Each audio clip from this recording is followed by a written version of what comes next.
Government, in line with its mandate to accelerate the modernization of agriculture and to increase the productivity of the Ghanaian farmer, introduced a number of interventions. These interventions include the introduction of bulk farms, programs which makes it possible for mechanization and extension service to be spread out to cover a large acreage and a large number of farmers. Subsidization of fertilizers and improved seeds has also increased, while the injection of more tractors and other farm machinery and equipment at subsidized prices for increased mechanization has been introduced. But there are issues. The Peasant Farmers Association of Ghana says it's not being treated fairly. So I ask, have the operations of the National Food Buffer Stock Company, NAFCO, has it motivated farmers to produce more? Now, my guest in studio is Ahmed, and Ahmed is representing the peasant farmers, and he's going to answer some questions. And then we'll go to the phones and speak to Ken Akwe, Director of Operations of NAFCO. But before, my name is Nana Sakwao. This is PM Express. Let's watch this film, and then the conversation starts.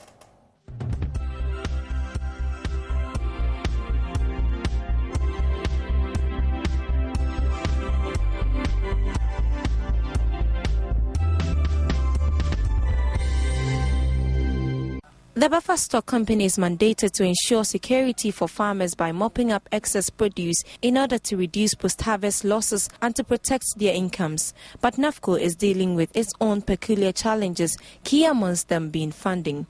Out of the 130 million cedi initial capital injection suggested by the post-harvest team, which established NAFCO in 2009, government could only provide 15 million cedis. This state of affairs leaves NAFCO incapacitated with their financial and operational constraints. If we are going to look at expansion, then obviously expansion comes with a certain cost. The funds now is covering just our purchases, and we are unable to put in other items. We are looking for certain facilities. We have approached the EDF fund, and we are hopeful that maybe within the next few months something positive should come out. The scheme has also not been able to attract a number of farmers due to the bad state of NAFCO's warehousing, which poses another challenge. We don't have the logistics. We are short of warehousing. We don't have enough funds to go in and say we are buying every bit of the surplus that may be available. Okay, if you take 34,000 metric tons warehousing capacity, and you have a surplus of in the range of about 400,000 metric tons of maize alone, I mean, obviously the difference, the gap that has to be covered is enormous. Regardless of the challenges, NAFCO says it has been able to sell to poultry farmers and feed millers 253,000 bags of yellow maize out of the 270,000 bags imported by the Ministry of Food and Agriculture for sale to the poultry industry. The Ghana School Feeding Program has also since February 2012 received a total of 240,000 bags of milled rice. Abigail Adumakwenchi for Joy News.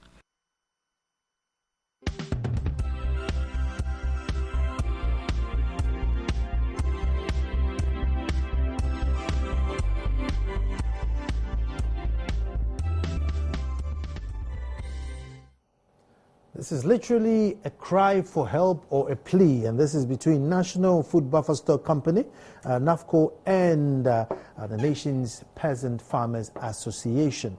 And let me introduce my guest in studio again, and he's Mohammed Adam Nashiru, President of Peasant Farmers Association Ghana. Mohammed, you're welcome. No, Adam, I'll call you Adam. Thank you. And then joining us on the phone is Ken Akwe, who's Director of Operations for NAFCO. Ken, good evening and welcome. Good evening. Good. Thank you. Thank you very much. What I'll do is I'll start with Adam here, hear what his challenges are, hear what your challenges are. I'm sure maybe by the time we get to the end of the show, we will have found some solutions somewhere. So Adam, What is the main challenge? I know, there's a lot of food that go waste on the farm, and then this is obviously to solve or break that so that the excess food will be bought and preserved for use. But what are the main challenges that peasant farmers are facing? Yeah, thank you, and good evening to your listeners out there and my colleague, dedicated and tireless farmers, including government.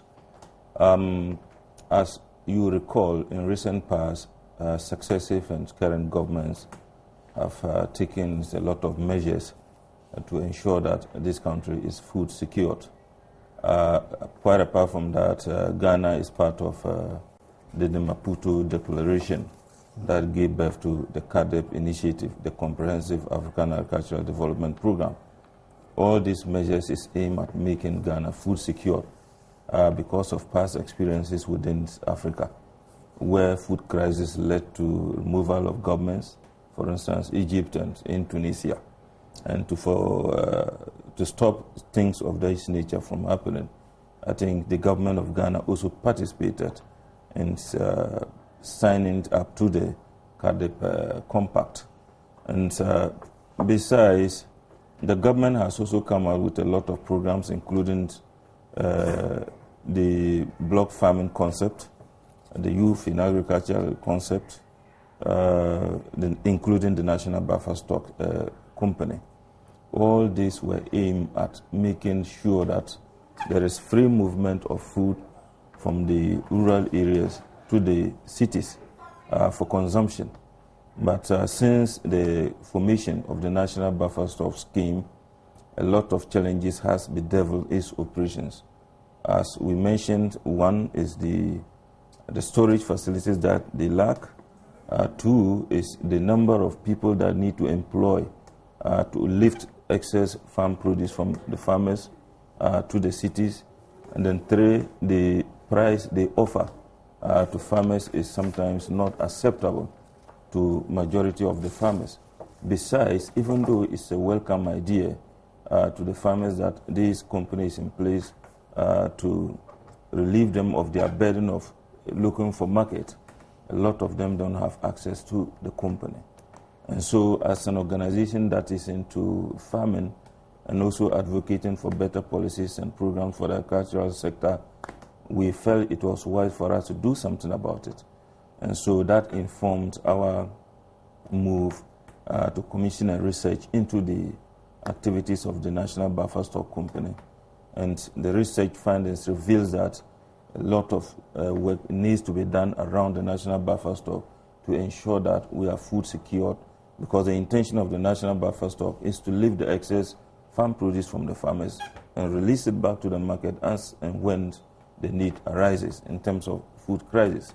But for what we are experiencing today, the National Buffer Stock is not able to mop up all this food as a result of these challenges, which includes storage facility, which include enough money, because from their presentation, the consultant who did the initial work for them proposed 130 million Ghana cedis, and they got only 15,000 since 2009. No, I want you to say that again. They proposed how many? 130 million Ghana cedis.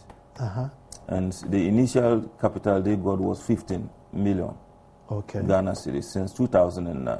And from their presentation again, that marveled some of us was they cited Zimbabwe, a country that I don't think they are far better than us.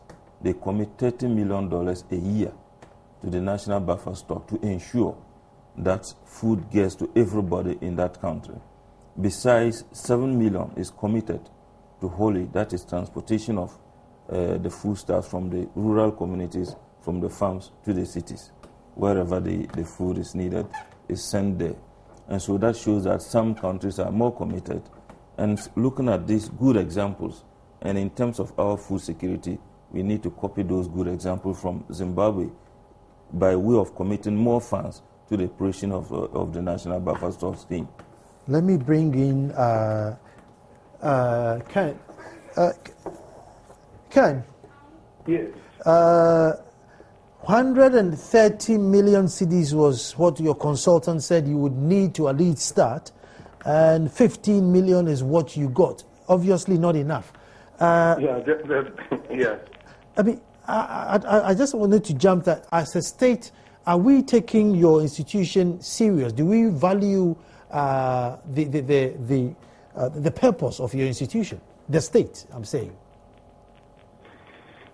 Well, that is a difficult one to answer, but I would say that under the circumstances at that time when the National Food Buffer Stock was came into being, well, that was what was available.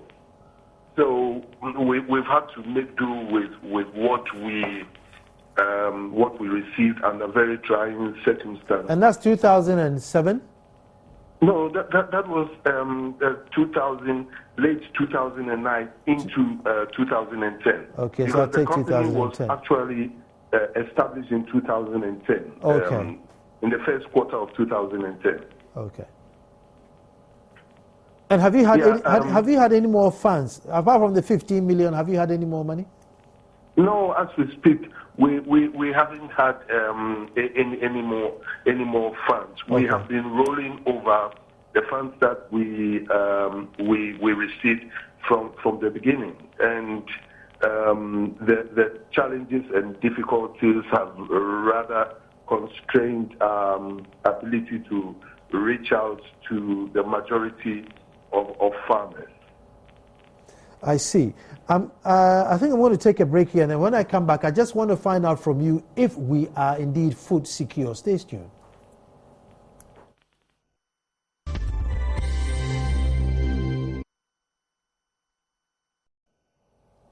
A cry for help between National Food Buffer Stock Company, the Food Buffer Stock Company, and the National Peasant Farmers, who are saying that, look, we are producing, but they are not buying. But just before we went on the break, let's make sure I still have Ken on the line. Hello, Ken. Yes. Very good. Just before we went on the break, I just wanted to find, I mean, as a state, are we food secure? Yeah, I'll say to a large extent we are food secure as a country. You realize that the Ghanaian diet is quite diverse and not reliant on just the three main crops that we are currently handling as a company. You take certain parts of the western region, you'll find that they consume a lot more foodstuffs like plantain and cocoyams. You take the Ashanti region where a lot of the maize that we consume as a country comes from. Their main staple there are the tubers, cassava and plantain, which form the basis for fufu, the main staple there. So, and you go further north, you realize that there's sorghum and millet, which form a big part of the diet. So when we talk about food security as a country, our food security is not based only on the three crops that the National Food Buffer Stock currently stocks. But the three main ones are what? Wide range of options. What are the three main ones, if you? We deal in local rice, okay, maize, and soybean, all locally produced. Okay. So I'll let you finish your as answering in terms of if we are food secure. Yes. So I'll say that to a large extent, you see, food security, it's quite a broad subject, and you cannot base what happens with a few crops on to determine whether a country is food secure or not. You know, there's such a wide range of food items that the Ghanaian population feeds on. So it's a bit dicey if one would say that we are not food secure because there are some challenges with a few staples. I would say to a large extent that we are food secure. The rains have not been too bad across the country. Production levels have not declined, but have gradually been on the increase year by year.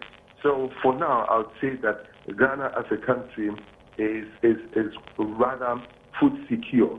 I would suppose that your next maybe line of questioning would be then what would be happening with emergency reserve stock.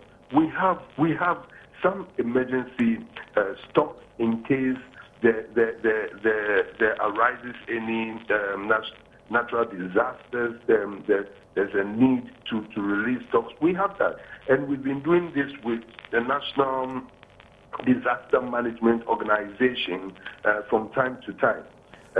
Recently in the northern region, a few months back in Chereponi, when there were floods, we had enough to release, and we released several thousand bags of both maize and rice. So I think we are quite ready to come in anytime that the need arises. Ken, let me say, if the need arises in a small area or in a particular town, maybe you can't, because you say you have 34,000 metric tons reserved, instead of the 400 which you could have, because I mean the farmers are producing in excess of 400, you can only sow 34. So if the disaster happens and touchwood is half the country, you'll be taken by surprise. Well, you see. Like I was saying, the Ghanaian diet is so diverse that in a disaster, I don't think people will choose a particular diet to say, oh, I only eat tubers. Everybody will go for the grains, whether you like grains or not. And the farmers are saying they are producing 400 metric tons of it, and you can only save 34. So there's still a challenge. Well, we need to realize that as much as we would produce quite a large quantity, there's so much also that comes in by way of imports. Mm-hmm. Okay, so I wouldn't say that in case there's a disaster, all would the national food buffer stock alone would be the only player coming in to help assuage matters. Okay, there's a whole range of players in the field. There are the NGOs like the World Food Program that come in to assist. And to tell you the truth, Ghana at the moment is supportive of certain West African countries, even in times of their disasters. The World Food Program would ship some grains from Ghana to Niger, to Chad when the need arises, even to Cote d'Ivoire recently after the crisis there. So I think we are not doing too badly, and should a need arise, I'm very certain that the country will rise to the occasion. Okay, let me bring in my brother in here. Adam, would you then make a conscious effort to maybe produce a little bit less than what you're producing as farmers? No, that is our mainstay. That is what we do for living. And so if in view of a lot of challenges facing you in terms of your social activities, electricity, water, school fees, and other things surrounding you, and from this small acreage you do, this is what you expect to get from there to be able to maintain your family and do other things. If you reduce it, what happens? That means there's going to be a vacuum somewhere. Who is going to fill that vacuum? And so we will again use this opportunity to appeal to government to do more in terms of giving the National Buffer Stock Company the needed support to mop up the excess farm produce all over the country. Because once the price is mentioned yearly, The idea is that national buffer stock is doing ABC. And so once they are national and they are into purchasing of excess farm produce, they should, straight their tentacles to all corners of the country to ensure that the food is mopped up. In terms of emergency, what happened? Like you have questioned, it happens in Cherpone areas. If the food is not there, what happened? You have to look for it somewhere, which is very dangerous. And as the saying goes, an angry man and a hungry man is an angry man. And I mentioned to you, food crisis led to the removal of certain government, caused chaos, anarchy, and confusion. And we don't want that to happen in Ghana. And that is why we have started making the cry. With regards to logistics, because, I have my 1 acre, well beyond the hills. You have your 2 acre beyond the river. So how do you mobilize your products and to what central station so that it gets collected? What's the logistics? Yeah, by way of our geographical boundaries. We have districts, we have communities. In terms of the operations of the peasant farmers, we have communities, we have zones where all the farm produce can be mobilized. But the question is, even if you mobilize it at that point, how do you keep it? You can't keep it. It's not your duty to look for storage facilities for your farm produce. It needs to be lifted from your hands so that you go back to your farm. So the effort needs to be done by government by way of supporting the National Buffer Stock Company. Let me bring Ken. Yes. You mentioned something earlier just before I brought Adam in, and it was about export. Why don't you, export a bit more? If you can only save 34 metric tons, basically you have, almost 370 left. Why don't you export more grain? Or nobody wants it? You see, when you look at the world market price of maize, for example, the world market price is far below our market price here. Okay. So it is very difficult to say you are exporting to Europe when they are producing at subsidized rates. Their farmers are highly subsidized. They are able to produce at a minimal cost as compared to our farmers here. How about Sudan and stuff like that? They need food. They don't. We don't have to go to Europe. Pardon? Why don't you? Sudan, some African country. Europe, not Europe. some African country. Yes. No, I'm talking about. We are talking about international trade. Yeah. And definitely when you talk about international trade, why would Sudan come to Ghana if they can get buy, it cheaper? Okay. Maize at $400 a metric ton if they can get it from the Ukraine at $250 a metric ton? That is what I mean. Oh, I see. Okay, so getting international market also to a large extent depends on your local pricing. Okay, Ken, prices are way above the international market prices. Ken, let me come in here because at the moment what's happening is we have 400 metric tons of grains and maize, out of which about 370 we don't have, we don't have storage for it. So why don't we sell our 370 at the 250 because it's going to go bad anyway.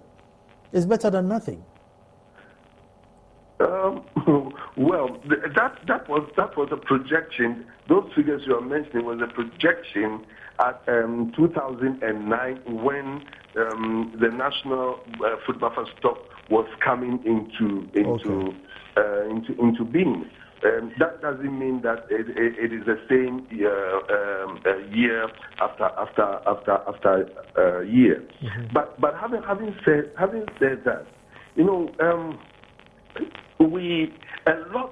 a lot of the produce, if you take maize for example, mm-hmm. it is consumed by the poultry industry. Okay. It is not. It doesn't all go into for human consumption, and the poultry industry is also supportive in terms of the national diet and food availability.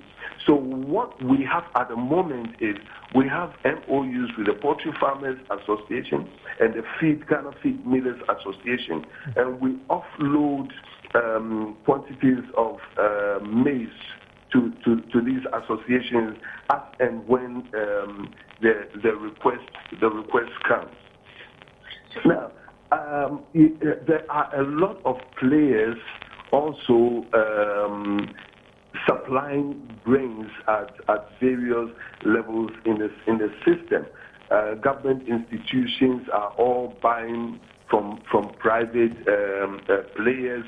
The schools are buying from private players, except for the school feeding program that takes a rise alone from NAFCO. So you see that there's a lot of companies that are into shifting and moving grains, and especially the staples across the country. As we speak now, there are certain companies in the country that are holding more grains than even the National Food Buffer Stock is holding at the moment, because they have the warehousing, they have the facilities. So what we keep asking is that we would be more empowered. We would have the logistics that we require to make our operations run smoothly. Talking about logistics, mainly warehousing. Our warehouses are in a very deplorable state, especially those that we received from the government. You know, the warehouses belonging to the defunct Ghana Food Distribution Corporation. Okay. A lot of them are in the deplorable state. Several of the grain cleaning and drying sites are not operational. They are run down, and you know, a look has to be taken at these facilities again.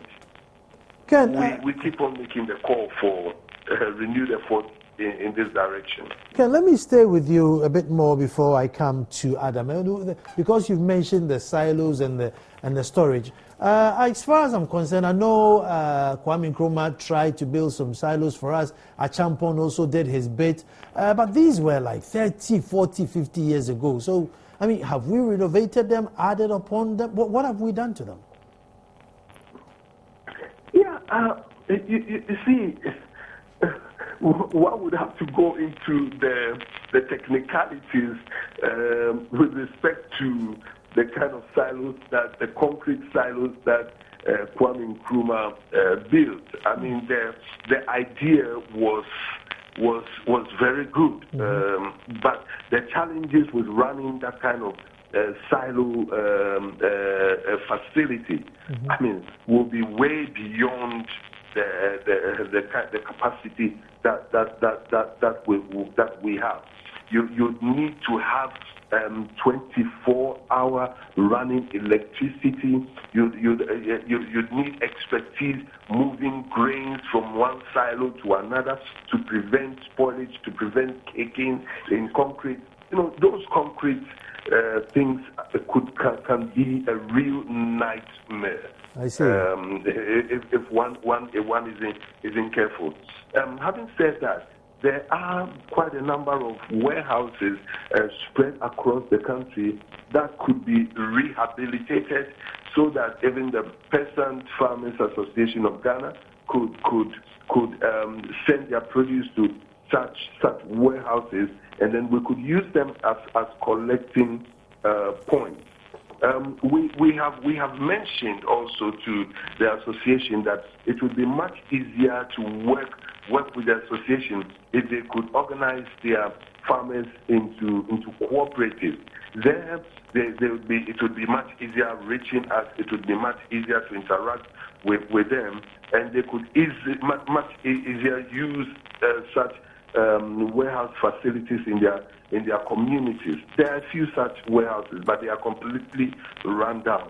And sometimes it would be even it will cost even much less building a new warehouse in the community than even to rehabilitate some of the rundown structures. Let me see what Adam says about this. Adam, you hear a lot of could, we could, we should, we could, meaning that, you know, it hasn't been done yet. And if you look at our history, we've always been farming. So if we are farming, we know that by all means, at the end of it, there's going to be food that has to be saved. But as a state, we still haven't committed to it. I wonder, how you feel, and then I want you to follow on with your cooperation. Why don't you have a cooperation to make easier to deal with? Yeah, thank you. As a nation, and from the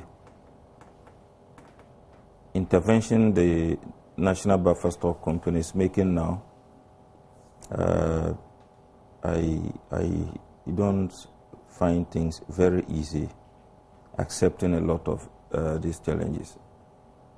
Ghana is an agric nation, and 65% of the populace is engaged in agric and agribusinesses. And so even the formation of the National Buffer Stock, those who were behind it should have known that once we go into this activity, these are the type of things that, number one, we will need to have at hand. If you don't have a storage facility, you don't go into buy grain. And as you can see from the picture here, some of the farm produce is stored in cocoons, which is not good for human health as we speak. In areas where we come from, that is Tamale, the cocoons, some of them are going bad. And I remember some news houses, maybe including yours, reported that something must be done about that kind of storage, because the grain that is in it is not good for human consumption for now. And houses around this area complained there were weevils attacks around these communities. That meant a lot of things did not even go in well to store this food for human consumption. And so it will never be an excuse on the part of government to say we should pardon them for not putting these things in place. We have abandoned ones, like he said, run down ones. We could have renovated some of them and put in more of them, so that at the end of the day, the little that we are able to buy can be stored safely for human consumption. But as it is now, that is not the case. But I will again use this opportunity to thank the Ghana Grains Council through the support of the USAID for the interventions that they have made in terms of getting storage facilities for farmers in some of the areas. I think government will have to take a cue from them and see how best they can collaborate to get us the warehouses that we need in terms of our food needs, our emergency needs, those that we need to store in terms of emergencies. Other than that, tomorrow next, may God forbid, if we come across a situation where we need to look for food, people will run helter-skelter, and that will not be good for us. We need to prepare for them before they come. And with regards to forming corporations so that it's easier to deal with, how are you dealing with that? Yeah, it's easy as farmers. We want market access. We want market to sell our produce. No, but what Ken is saying that if you form corporations... Yeah, that is what I'm talking about. Okay. We, some of us are into cooperatives, and they attract the support of buyers.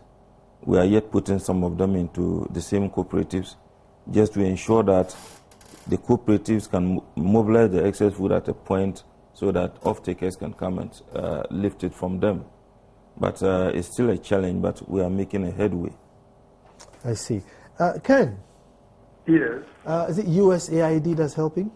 Yeah, through Ghana, the Ghana Grains Council. Are you also working with them to help you with your logistics? You mean the USAID? Yes. Ghana Grains Council. And the Ghana Grains Council?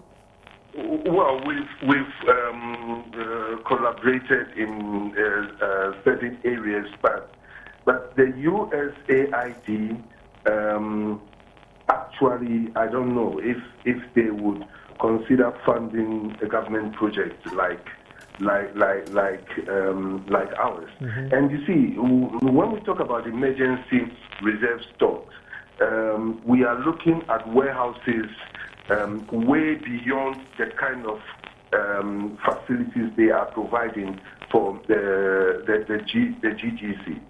I mean, these are facilities that can take like 5,000 bags of maize.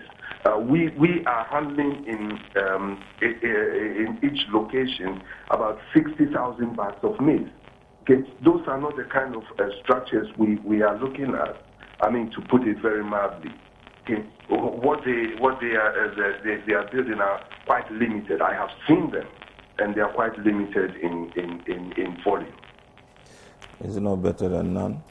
Well, Adam is thinking, is it not better than none? But hold on, I'll come back to you for that answer, that if we can hold 60,000, it's probably better than none. And as a state, when I come back also, when are we going to start building our own? Stay tuned. Challenges facing the National Food Buffer Stock Company and the cry from peasant farmers. Now, just before we went on the break, I have Ken Akwe, Director of Operations of NAFCO, on the phone. And I was just finding out, Ken, have I still got you? Yes, I'm here. Very good. Ken, number one, I was asking, well, Adam actually asked that, if these silos can take 60,000 bags, they might not be big enough, but it's better than nothing. And when are we going to build our own? Well, yes, you see, you can say it is better, yes, well, better than nothing. But you see, such size of warehouses are only used as temporary holding facilities. From where you move these grains in these community warehouses into central large warehouses. So we need more than such. I mean, we would be very grateful to anyone who would help us acquire 5,000 bags warehouses. But in communities that are producing in the 50s of thousands and they have such surpluses, we are not looking at 5,000 capacity bag capacity warehouses. At the peasant farmer level, yes, that could come in handy. But then they would have to hold here temporarily and then shift to the stocks from there to the National Food Buffer Stock. And that is where we are looking at large-scale storage facilities, okay, for long-term storage. These are just temporary holding facilities. Again, when will the state start? I mean, not you per se, but every time in our history, we're going to focus on agri, we're going to put money in agri, we're going to do this. No problem. The farmers now produce. All we have to do is build a big house and put the food in it. When are we going to start? That is very difficult to say. We've had this request in our budget for how many years now, and we keep hoping that some light will begin to shine at the end of the tunnel. But it's hard to say. We've put in requests to various organizations, but nothing has come through so far. We've put in requests to the Ministry of Finance, and nothing has come in so far. And you see, being government projects, unless maybe there's private partnership involved, the banks are not really very willing to risk their capital in certain ventures. Moreover, the National Food Buffer Stock Company is not a wholly profit making venture. Okay, what our margins are very marginal, and that does not make it very attractive to financial institutions.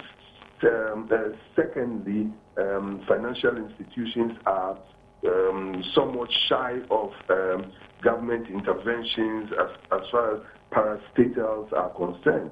I mean, obviously with very good reason from past experience. So it's been a bit of a challenge accessing funds. Having said that, we are currently looking to the EDF fund. Hopefully something will go through sometime this year. We've put in proposals and a request. It's gone back and forth a few times, and I think we are making some some we're moving forward in that direction. Yeah, before I bring in this, apart from your storage capacity, how about trucks to haul the maize and drivers and staff? Are you okay there? Are you just short in the storage, or it runs down the chain? Oh, no, sorry, I didn't get you. See, at the moment, per our conversation, we know that the silos and the warehouses are a big challenge because you don't have enough. But I'm asking that in case you had the storage, do you have cars? Do you have the personnel to go to the farms to get the maize? I mean, are all those people ready and just waiting for storage? No, we have a system that in which we purchase our supplies through licensed buying companies that we have registered. Because of challenges with even staffing and logistics, we don't have our own trucks, for example, and so we work through these LBCs, as we call them, licensed buying companies. They go to the farm gates.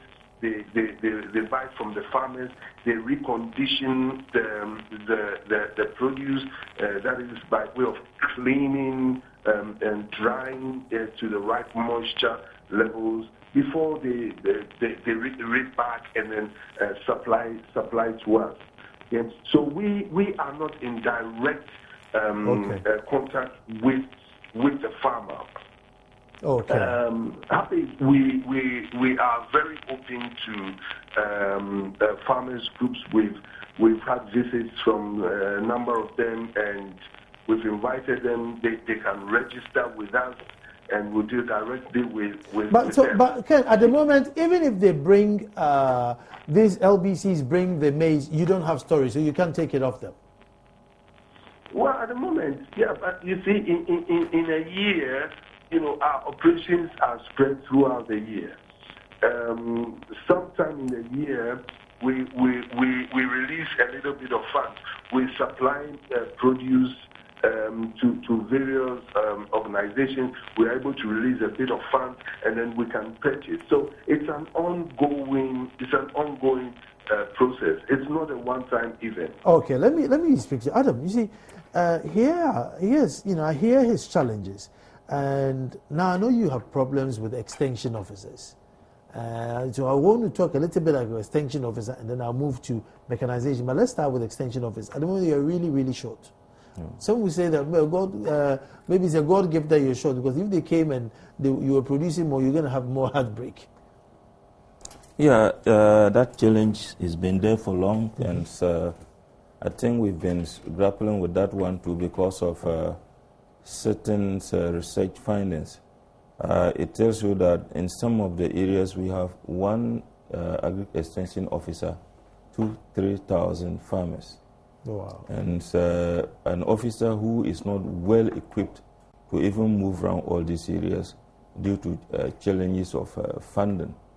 Sometimes they tell you their quarters are not in. The district directors find it difficult to move, and they find it difficult to dispatch the EEs to areas where they are most needed. And so this is a big challenge. Quite apart from that, you would have realized that we don't have more agric training colleges coming up, and those who leave these training colleges find it difficult to get job. You only get job as and when somebody leaves the service or somebody dies. And so a lot of people are not attracted to be in the work. And so we again made an appeal to government to think of building more agric training colleges to get us more agric extension officers, because agriculture, as we know, you cannot do this without the support of somebody who have the know-how, support to go through some of these activities to be able to get the better yields or get the better produce. So we cry more for more agric extension officers. So in recent past, somewhere last week, I was very happy to hear an announcement being made by the agric minister, which was saying that they want to consider getting university graduates to to serve as an agriculture extension officers in our rural communities. Mm-hmm. And I will then use this opportunity again to appeal to them that it's a very laudable idea, but they should ensure that these graduates are going to be sent to areas where their services are most needed and not a place of their choice. Mm-hmm. And that is the appeal I'm trying to make. Talking about mechanization services centers, mm-hmm. I think it was another laudable idea by government to ensure that small-scale farmers, peasant farmers who cannot afford to buy the tractors, can hire the services of these tractors. I want you to factor this in your answer. If these tractors come and they work and you double or triple your yield, you're only going to get a double heartbreak because Ken is not going to be able to buy your stock, and then we are in trouble. Mind you, the buffer stock came into being only 2009, 2010. And in their absence, famine was ongoing, mm-hmm. and it was booming. I remember when we were kids during a Champon regime, my father could harvest more than 1,000, 2,000 bags of rice. So then why then does Ken's institution come under attack? Because before they were coming, you were surviving. We used to have the GFDC, the Ghana Food Distribution Corporation, okay. all over the country. Mm-hmm. And I remember we used to follow my father to GFDC to sell his farm produce. And it was not a matter of everybody going there. You just go to announce that this number of bags are being sent to your place, weigh them, and then get me my check, and that was done. You didn't need to be in the cities for more than 3-4 days or weeks, as in the case of the National Buffer Stock, for you to get your money. Mm-hmm. And so the coming into being of the agricultural mechanization centers is another laudable idea because small-scale farmers are in the majority who cannot afford to buy them. But if they are into pools, like government puts it, they are going to be able to hire the services of these machines, use them and bring them back so that their colleagues too can use them. That is another laudable idea. And in this pool, you are going to have a tractor, corn thresher, a combined harvester. But as it is today, that is not the case. But on paper, this is a very laudable idea. Mm-hmm. But when it comes into practice, you see very little about the Mechanization Services Center. Kudos to the assistance from the former value chain enhancement program through the Active Worker. Some nucleus farmers were identified and some support were given to them in terms of the tractors, the threshers, where they have the nucleus farm and they have their outgrowers, they give this support to them. But a lot more needs to be done in that direction so that a lot of farmers who cannot afford to buy tractors can afford hiring these machines. Quickly, the combine harvesters, the threshers and the tractors. The combine harvester, I mean, I'm not a farmer, but you watch TV and sometimes they are clearing acres and acres and acres of fields. With the type of farming we do where I have 5 acres here, he has 2 acres, 3 acres, how does the combine harvester work on that? We have harvesters that are limited to the small scale. Oh, to the small scale, okay. We have combine harvesters that can do 1 acre, 2 acres, 3 acres. It depends on your size. Okay. It depends on your size. But as it is, we have a number of combine harvesters in the system that are not working. For instance, 2011, we had a fleet of combine harvesters that was commissioned by the then minister, Deputy Minister Ifa Befi. And as at the time they were commissioning the combine harvesters, I remember something nasty happened. It was commissioned around 11 in the morning, and by 12 o'clock, Joy News carried news from the Fumbisi Valley that a chunk of rice fields around that area was harvested by the red combine harvester. That is fire. It was gutted by fire. Just because the commissioning was delayed. Thank you. Let me just go to Ken. Hello, Ken. Hello. Yes, sir. Ken, what's the way forward so that it doesn't just become rhetoric, but proper way forward where at least we can do 15% of what we're supposed to do? 15, just 15. Well, like you and I know, it looks like we'll be coming back to the same point again. the national food buffer stock has to be better resourced, both financially and with the needed infrastructure. That is the way forward for now. And is there any intentions from any quarters or powers that be? Yes. We are in, like I said, we are in discussions with the aided fund, and it looks quite promising. So there are efforts in that direction, and we are hoping that something positive will come through before the end of the year. I wish you all the best in that, and hopefully, my director is saying you didn't give him a timeline. I wish you all the best, and I hope that next time we come to the table, you'll be full of praises from Adam here, saying that yep, all the grains are stored and everything is done. Well, folks, you've been watching PM Express. My name is Nana Ansakwa, and as I say, tomorrow we'll be back to do it all over again.